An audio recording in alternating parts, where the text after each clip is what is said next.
오늘 하나님 말씀 잠언 4장 23절입니다. 짧은 구절인데요. 우리 같이 한번 봉독하겠습니다. 시작. 그 무엇보다도 너는 내 마음을 지켜라. 그 마음이 바로 생명의 근원이기 때문이다. 아멘. 유명한 잠언의 말씀 우리 함께 봉독했습니다. PEW라는 PU라고 발음하는지 모르겠습니다. 리서치 기관에서 서베이를 했습니다. 질문은 뭐냐면 당신의 인생에 의미를 주는 것은 무엇입니까? 라는 그런 질문입니다. 이 질문의 대상은 17개 나라를 이제 택했습니다. 주로 잘 사는 나라, 미국 들어가고 호주, 또 유럽의 여러 잘 사는 나라들, 또 아시아에서는 일본, 우리나라, 또 타이완 이렇게 들어가고요. 그래서 17개 나라에 대해서 이제 이 서베이를 했습니다. 이 17개 나라에 대해서 물어볼 때 가족이 가장 의미가 있습니까? 직업, 건강, 돈, 친구, 사회 이런 것들이 의미가 있습니까? 라고 이제 물어본 거예요. 17개 나라 중에 14나라가 나에게 가장 큰 의미를 주는 존재는 가족입니다. 가정입니다. 이렇게 꼽았습니다. 그리고 이제 3나라가 남았죠. 3나라 중에서 한 나라는 건강을 택했고요. 한 나라는 물질을 택했고요. 또 한 나라는 사회를 택했습니다. 이제 타이완입니다. 타이완은 사회가 잘 돼야 나에게 가장 큰 의미를 준다고 믿는 사람들이 많았던 것 같아요. 우리나라는 어디에 속할까요? 혹시 14나라 중에 속한다 생각하시는 분? 꽤 많이 들으셨죠. 그 다음에 건강을 제1로 하는 나라에 속한다. 예. 그 다음에 물질을 가장 높은 의미를 부여하는 나라에 속한다. 네. 예. 그래도 두어 분 있습니다. 네. 물질을 가장 의미 있게 생각하는 나라로 우리나라가 꼽혔습니다. 유일합니다. 우리나라 2순위는 건강입니다. 건강 중요하죠. 3순위는 직업입니다. 그리고 4순위가 가정입니다. 가장 많은 분들이 우리 교회에서 손을 드셨는데 왜 그 리서치 기관에서는 우리 교회 분들한테 이 질문을 안 던졌을까요? 어쨌든 뭐가 좋고 나쁘고를 떠나서 제가 이런 그 관점의 차이가 나라마다 있다, 또 개인마다 있을 수 있다, 이런 것을 좀 보여드리는 이제 통계 자료라고 이렇게 말씀드릴 수가 있겠습니다. 제가 섣부른 해석은 하지 않으려고 해요. 그런데 조금 놀라셨죠? 4번째에 가족이 의미 있는 존재로서 랭크가 된다라는 것이 좀 우리에게 시사하는 바가 크지 않은가 하는 그런 생각이 듭니다. 사실 우리가 교회 생활을 하면서 성경을 또 배우면서 가정은 엄청 중요한 거야 라고 이렇게 듣고 배워서 잘 알고 있죠. 그리고 또 실질적으로 우리가 또 살면서도 느끼고 있고요. 그래서 이 가정은 굉장히 의미 있는 존재다라는 것을 우리가 늘상 기억해 왔는데, 사실, 사람은 의미 있는 것에다 자기 삶을 겁니다. 그렇죠? 의미 없는 것에 왜 나의 삶을 걸겠습니까? 왜 내가 노력을 할 것이며, 내가 왜 거기다가 모험까지 걸겠어요? 의미가 있다라고 믿으니까 거기에 내 삶을 거는 것이죠. 그래서 이제 제가 가정의 달을 맞아서 또 이제 가정에 대한 설교를 쭉 좀 말씀을 드리려고 하는데, 좀 이런 그 배경을 생각하시면서 우리가 더 무엇을 위해서 기도하며 구체적으로 우리가 어떤 가정 생활을 영위해 가는 것이 좋을까 하는 것을 한번 5월을 통해서 한번 좀 생각해 보는 시간을 가졌으면 좋겠습니다. 오늘은 부모의 위치에 대해서, 거기에 대해서만 제가 말씀을 드리려고 합니다. 먼저, 마음을 지키라라는 그 성경 말씀을 우리가 읽으셨는데요. 개역개정에는 지킬 만한 것 중에 더욱 내 마음을 지키라. 그러니까 지킬 만한 것 중에 라고는 말은 지켜야 될 것들이 여러 가지가 있다라는 것을 암시하죠. 잘 살피고, 그리고 잘 보호해야 할 그것들이 있다. 그런데 그 중에서도 마음을 지키라. 이렇게 말합니다. 마음. 그 이유는 마음이 생명의 근원이 되기 때문이다. 라는 뜻이에요. 얼핏 들으면 좀 어렵죠. 그러나 이제 제 개인을 한번 생각해 보겠습니다. 제가 오늘 이렇게 생명을 얻었어요. 얻은 가운데 이제 이렇게 지금 활동을 하고 있습니다. 말도 하고 있고, 또 말하기 위해서는 생각도 했고, 또 그리고 생각은 또 저의 어떤 믿음과 또 신념에 근거한 그런 생각, 그리고 지금 말을 하고 있어요. 자, 그렇다면 이 생명의 현상이 지금 제게서 이렇게 일어나고 있다라는 거죠. 우리 성도님들은 지금 찬양 부르심으로써 생명의 현상이 나타나고 있는 것이고, 또 예배에 참여하심으로써 지금 생명의 현상이 나타나고 있는 것입니다. 자, 그러면은 이 마음이라는 것이 이 생명의 현상의 시작이다. 거기서부터 시작해서 우리 인간은 이제 내면의 세계를 움직이고, 그 움직여진 내면의 세계가 또 외부로, 나의 몸 밖으로 또 표출되는 것이다. 이렇게 말할 수가 있죠. 자, 그러면 우리가 살아가면서 말과 행동을 하는 것을 먼저 좀 이렇게 볼 수가 있죠. 저 사람이 저런 말을 하는구나, 저런 행동을 하는구나. 네, 다음 넘어가 주셔도 돼요. 말과 행동으로 이제 나타나고 있는데, 근데 말과 행동은 어디에서 옵니까? 말과 행동은 자기 생각과 좀 전에 말씀드린 것처럼 가치관과, 네, 안 넘어가나요? 저 그림이? 네. 말과 행동, 그리고 가치관과 그리고 신념에서 와요. 그죠? 우리가 자기 생각과 별개의 말을 하면 그거는 조금 약간 병원에 가봐야 될 분이죠. 그러니까 우리의 생각과 우리의 말과 행동은 연결이 되어 있고 가치관, 신념과도 그러합니다. 이렇게 연결이 되어 있습니다. 그러면 우리의 생각과 가치관과 신념 같은 것은 어디에서 옵니까? 그냥 무작정 딱 떨어졌다, 뭐 우연히 난 갖게 됐다 이런 건 없잖아요. 마음이죠, 마음. 마음에서 옵니다. 근데 이 마음에서 오는 것인데 여기에 대해서 우리가 마음이 우리에게 딱 규명해 주는 게 있습니다. 나의 마음을 잘 살펴보면 무엇을 알 수 있냐면 나는 누구인가를 알 수가 있습니다.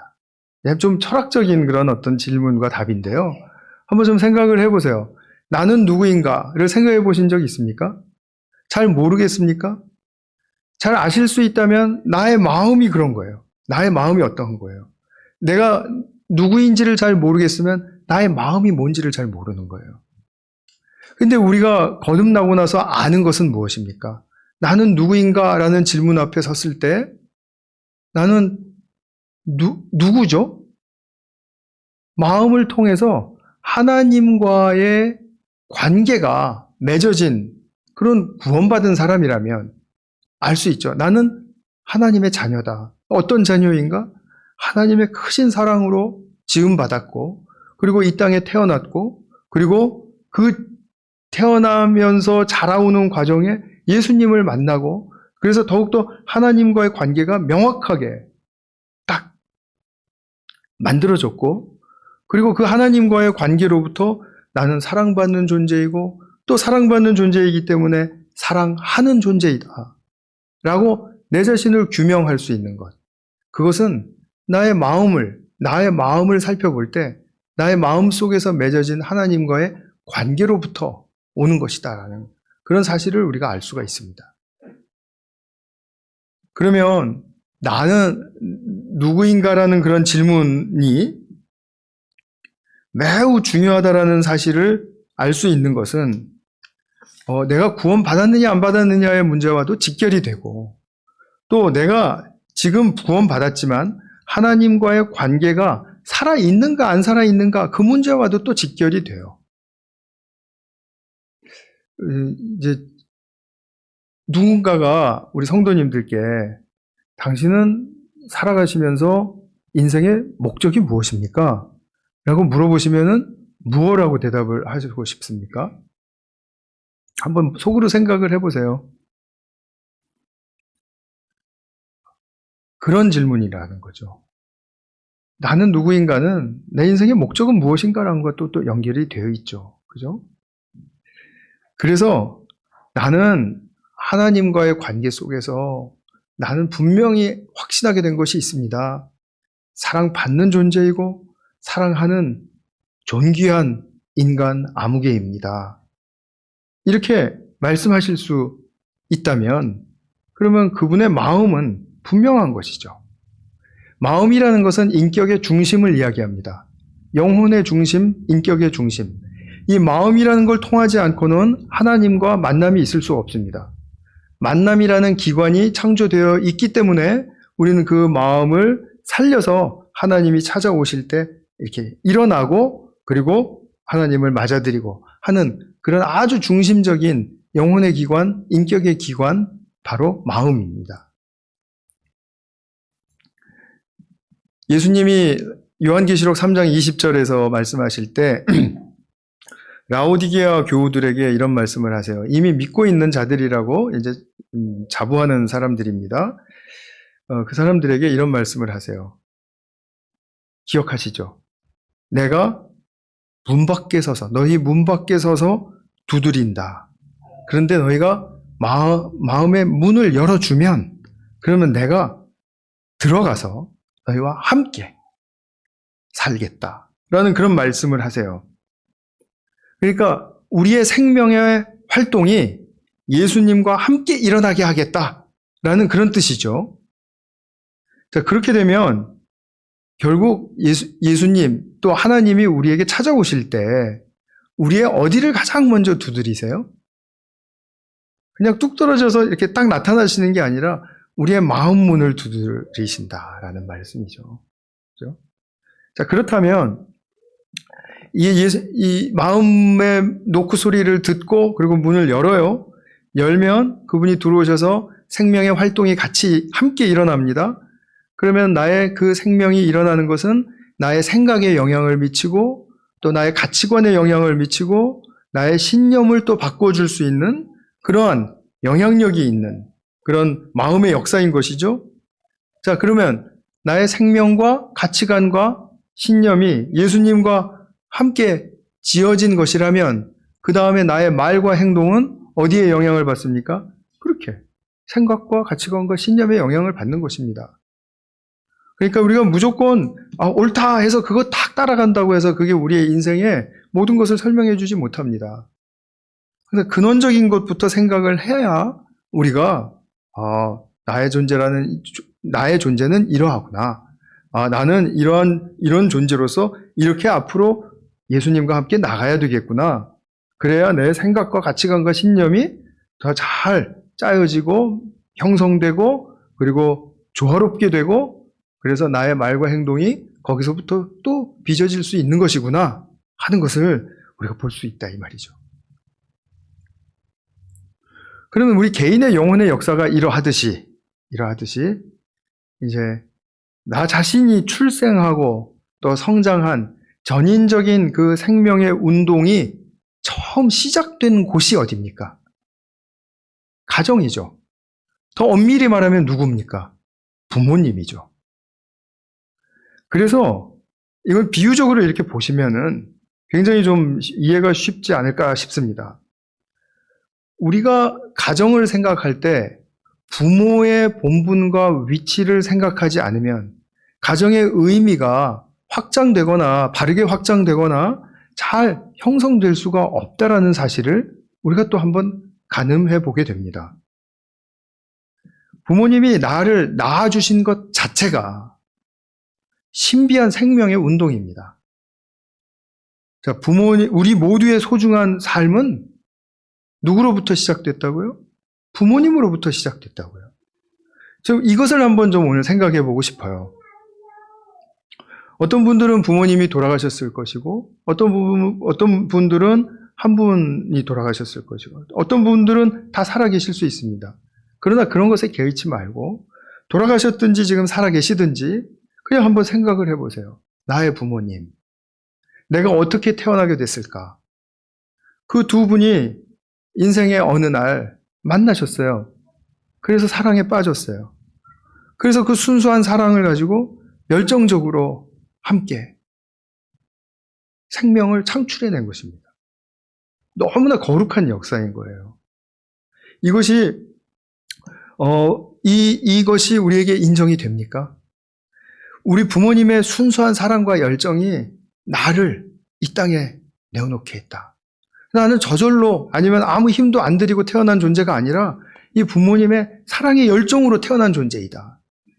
우리가 그것을 생각해 보면 이것 자체가 굉장히 중요하고 좀 축복이 넘치는 사건이다, 이런 말씀입니다. 우리가 가정에서 이제 자라면서 양육받는 과정에서 많은 실수와 오류가 있을 수 있습니다. 어떤 경우에는 나쁜 상황이 닥쳐서 정말 우리가 통제할 수 없는 그런 조건 때문에 나쁜 양육을 받을 수도 있고, 또 많은 경우는 또 양육에 대한 바른 지식이나 또는 태도가 부족해서 그래서 일어날 수도 있습니다. 그런데 이러한 것들을 우리가 따지기 이전에 이미 우리가 알아야 할 것은 부모님의 고귀한 사랑 때문에 난 태어난 존재이다라는 것입니다. 어떤 인간의 생명도 하나님의 사랑의 생명의 원리에 의하지 않고는 이 세상에 존재할 수 없습니다. 창조주이신 하나님이 그러하세요. 주님의 사랑의 섭리 속에서 지금 여기에 우리는 존재하게 된 것입니다. 부모님을 통해서. 그래서 나의 출생은 번복할 수 없습니다. 되돌릴 수 없고요. 돌이킬 수 없고요. 그리고 바꿀 수 없습니다. 그래서 나의 출생은 이 세상에서 유일한 것입니다. 이것은 아름다운 우주의 비밀에 속합니다. 왜 그런지는 우리가 나중에 하나님께 돌아갔을 때 물어볼 수 있습니다. 그러나 우리는 이것 자체가 얼마나 아름다운 사건인지를 알 수가 있고, 또 어느 부분에 있어서는 그 본질이 살짝 가려져 있는 부분이 있기 때문에 비밀이라고도 말을 할 수가 있겠죠. 가정이라는 것을 한번 생각을 해보세요. 한 남자와 여자가 만났습니다. 그래서 이제 약속하고 결합되었습니다. 그러면 가정이 시작합니다. 가정이 시작하는데 그 남편과 아내로서 시작한 그 결혼 생활을 통해서 자녀를 낳게 되죠. 자녀를 또 양육합니다. 그런 과정을 거쳐가요. 가정의 아주 중요한 본분이라고 말할 수가 있겠죠. 근데 자녀들이 다 커서 독립하고, 그리고 또 부모를 떠나게 되면, 그러면 이제 두 부부가 달랑 남아요. 마치 그냥 절간처럼 조용한 그런 가정을 다시 맞이하게 되는 거죠. 교회는 조용하지가 않기 때문에 제가 절간으로 비유를 했습니다. 근데 이제 그렇게 조용한 여생을 보내다가 이제 누가 먼저 가든지 가고, 그 다음에 이제 다 가죠. 하늘나라로 갑니다. 그러면 가정은 거기서 그 완수가 된 것입니다. 마무리가 된 것입니다. 그리고 독립한 자녀들은 또 자기들의 삶을 나가서 또 개척하고 꾸려야 돼요. 부모가 그랬던 것처럼 또 어떤 사람을 만났을 때 내가 저 사람의 내 인생을 걸 것인가 안 걸 것인가, 그거 고민하기 시작하면서부터 또 순수한 사랑과 열정이 또 그들에게 가정으로서 결합하게 하는 그런 역사가 있을 수 있고, 그래서 가정은 거기서부터 또 다시 시작하는 것입니다. 그런데 중요한 것은 무엇이냐면, 내가 이렇게 이 세상에 존재할 수 있었던 그 근원은 나의 부모님의 서로를 향한 사랑이었다. 그것입니다. 거기에 가치를 두고 그 사랑에 대한 중요성과 그 사랑에 대한 그 축복됨을 고백하는 거예요. 그러면서 나도 그러한 사랑의 결실로서 가정을 이루고 싶다. 그리고 자녀를 낳고 양육하고 그렇게 살다가 그래 나는 또 하나님의 나라로 돌아갈 것이다. 그러면 내가 시작한 가정은 거기서 또 완수가 되고 그리고 끝나는 거죠. 부모님의 자리라는 것, 현재의 모습이 어떻든지 간에 그 근원적인 측면을 생각할 때 이것이 얼마나 깊고 오묘한 그러한 축복인지 우리가 좀 새로운 시각으로 그걸 좀 다시 한번 일깨워 줬으면 좋겠습니다. 내가 태어났고 내가 자랐던 나의 가정은 부모님의 사랑 때문이었다. 이것이죠.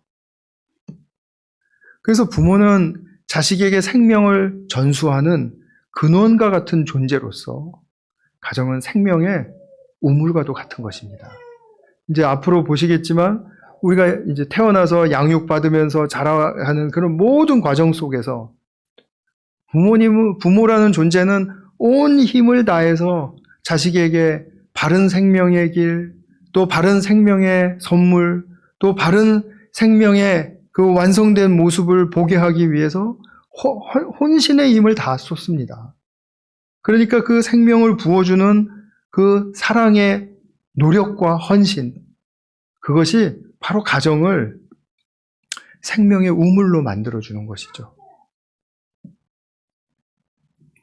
그래서 나를 뭐 어떻게 키워주었다 뭐 이런 것은 이제 나중에 얘기한다고 말씀을 드렸고요. 지금 이 순간에는 우리가 이 땅에 내가 존재를 가능하게 해준 그 통로가 되어주신 우리 부모님에 대한 경의가 거기서부터 있어야 된다라는 사실을 말씀드리고 싶어요. 그래서 십계명을 보면 이스라엘 백성들이 이제 종로를 타다가 이제 자유인이 되어서 받은 이제 큰 인간다움의 그 안내서 아닙니까? 거기에서 1, 2, 3, 4번은 하나님께 이렇게 해야 된다라는 사실을 말씀하고 있고, 그 다음에 인간들끼리는 이렇게 하라라고 하는 말씀 중에서 제일 첫 번째 말씀, 5번째, 십계명 5번, 무엇입니까? 기억 못 하시는 분 없죠? 네 부모를 공경하라. 다른 말이 필요가 없는 겁니다. 너를 이 땅에 있게 해준 부모, 공경하라. 경의를 표하라. 이 말입니다. 오늘날 우리가 많은 부정적이고 또 파괴적인 그런 이유와 원인들로 말미암아 가정이 깨지기도 하고 또 가족끼리 서로 미워하고 또 이렇게 멀어지기도 하고 또 서로 원망하고 이런 일들이 많이 있죠. 근데 사실 우리가 두려워하지 말아야 할 것은 가족이기 때문에 싸우는 경우가 많습니다. 가족이기 때문에 다른 사람과는 겪지 않을 갈등을 겪습니다. 그러니까 가족이기 때문에 갈등이 있고 가족이기 때문에 싸움이 있다라는 그런 엄연한 사실은 우리가 인정을 하는 것이 좋습니다. 이것이 없어야 된다라고 생각하는 그 완벽주의적인 마음 자체가 우리의 가정생활을 더 어렵게 합니다.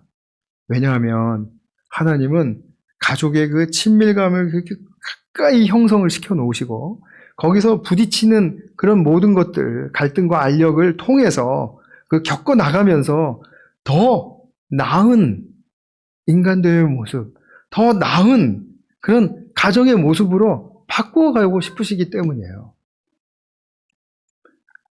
가족은 서로가 타인입니다.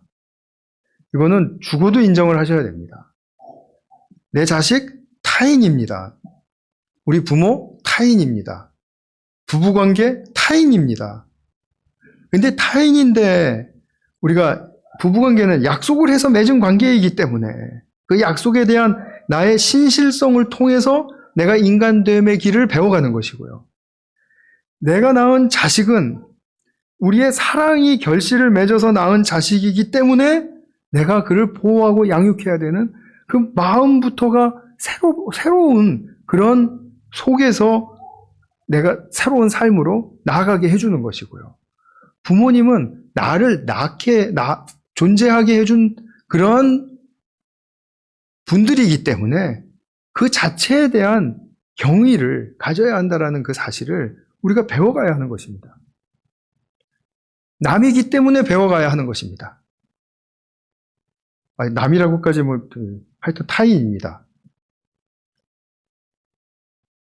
아마 타인이라는 것을 받아들이시기가 힘든 분들은 가족 관계가 아마 이게 떡반죽처럼 이렇게 너무 밀착되어 가지고 그런 것이 있지 않을까 하는 생각이 좀 들긴 합니다. 그렇기 때문에 타인으로서의 존중, 그리고 사랑, 그리고 헌신, 이것을 새롭게 배워가야 한다는 사실을 우리는 항상 하시는 것이 중요합니다. 결론적으로 하나님이 우리를 그냥 하늘에서 그냥 뚝 떨어뜨리셔서 우리를 존재하게 하신 것이 아니지 않습니까? 가정을 통해서 우리를 존재하게 하셨습니다. 눈에 보이는 근원이 있는 것을, 이 가정이라는 눈에 보이는 근원이 있는 것을 알게 하심으로써 또 우리는 영적인 존재로서 또 하나님 아버지가 계시다라는 것, 그것도 우리가 또 알게 해요. 그래서 누구나 가정을 거치지 않고 존재할 수 없는 것처럼 우리의 삶, 또 진정한 의미에 있어서는 하나님과 맺은 관계를 지나지 않고는 얻을 수 없다라는 사실을 우리가 배우게 됩니다. 근데 이것은 이쪽을 먼저 말하든지 저쪽을 먼저 말하든지 상관이 없어요. 동일한 원리에 의해서 움직여지고 있습니다. 그래서 오늘 우리 가정의 달을 맞았으니까 우리 가정을 먼저 떠올리시기 바랍니다. 그리고 우리 연세 많으신 어르신들로부터 또 젊은 우리 청년들에 이르기까지 모두 다 내 존재의 뿌리는 가정이고 또 부모님이셨다라는 사실을 우리가 생각을 하면서 또 그 가정을 주관하시는 분은 또 우리 하나님이시고 영적인 그런 원리에 의해서 우리를 주장해 가신다라는 그런 사실에 대해서 눈을 뜨면 그러면 가정에게 부여하신 그 의미를 활짝 더 깊이 이해할 수 있을 것이라고 믿습니다. 그래서 우리 마음을 지키시듯이 또 부모님의 그 존재를 생각하고 기억하고 지켜주십시오. 그것이 바로 나의 삶의 시작이기 때문에 그렇습니다. 기도하겠습니다. 사랑하는 아버지 하나님, 저희들이 태어난 우리의 가정은 우리 부모님의 사랑으로부터 시작되었습니다. 우리의 그 가정은 부모님의 또한 사랑으로 말미암아 생명의 우물로 누려지게 됩니다. 우리가 이 사실을 통해서 우리가 가정에 정말 놀라운 축복을 바라보게 됩니다. 사랑하는 아버지, 저희들에게 부모님을 주신 것을 진심으로 감사드립니다. 저희들의 이 감사의 마음을 뛰어넘어 부모에 대한 그런 경의심을 갖게 됩니다. 사랑하는 주님, 주님의 이 놀라우신 생명의 사랑의 섭리의 역사가 우리 모두에게 펼쳐지고 있다는 사실에 관하여 더욱더 자각하고 그리고 가정에 대한 새로운 이해와 또 우리의 헌신으로 나아갈 수 있도록 축복하여 주시옵소서.